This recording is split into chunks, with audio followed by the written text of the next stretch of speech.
Good afternoon. A major nightclub chain is shutting down 17 of its venues with the loss of about 470 jobs. Recom UK owns Prism and Attic and says its venues have suffered.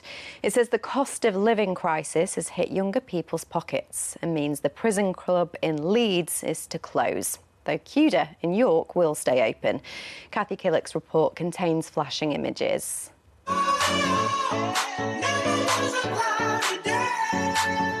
It's a Saturday night staple for many young people, but nightclubs may be losing their lustre. Prism, a well-known club in Leeds, has announced it's closing immediately with the loss of 55 jobs. Recom, the company that owns Prism, has issued a statement saying the closure follows an extremely difficult period for the sector. It's grappling with rising wage costs and business rates, while its customers, particularly students, are being hit by the cost of living crisis. Other nightclub owners in Leeds agree times are tough, with the Friday night trade badly hit since the pandemic. We used to have a good trade on an early Friday evening from shoppers and office workers and people that would work in the city. But those people are not coming in anymore either because they're not working in the city on a Friday. They're working from home mostly still. But the loss of Prism is not a good sign. And I don't think they're going to be the only one that's going to close. The big thing that we need is this spring budget to see a VAT cut, which is the one thing that will help with many consumers and their level of disposable income, but also allow the financial headroom for many of these businesses to survive. It's the desertion of student customers that's also new. Can it be true they've stopped drinking?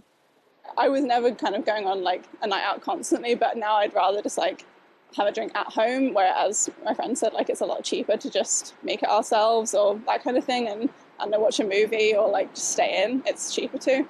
Drinks are very expensive in clubs, and and also tickets for going to clubs as well cost a lot to get in. I'm basically using my food shop's worth of food in one night out, and it's not really that rewarding even because it's not even that good of a night sometimes, so I think it's not really worth the money.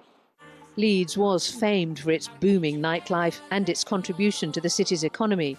Closures aren't good news, particularly if there are more to come. Kathy Killick, BBC Look North, Leeds. Almost 16,000 illegal vapes have been seized from just 2 retailers in Leeds. West Yorkshire Trading Standards joined forces with Leeds City Council and the police, who say it should send a clear deterrent message to other retailers. They're warning that those selling vapes illegally may be hit with penalties of unlimited fines and up to 2 years in prison.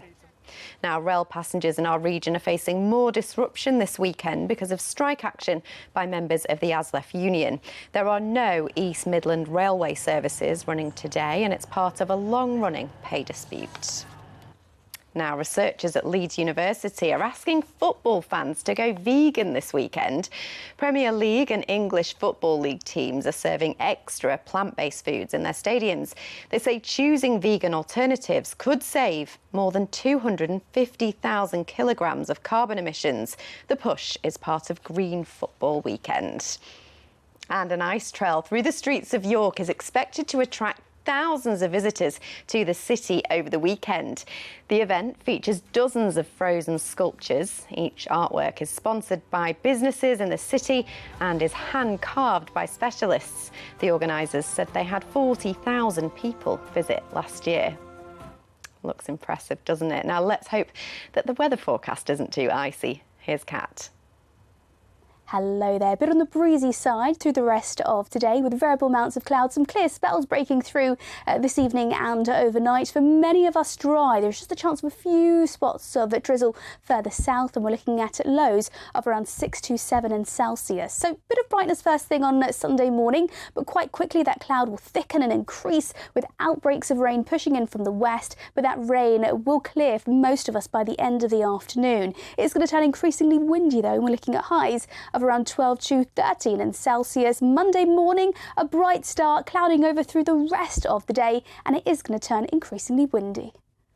Thanks, Kat. Now, if there's something you think we should be covering, email us. It's look.north@bbc.co.uk. We'll see you soon. Thanks for watching.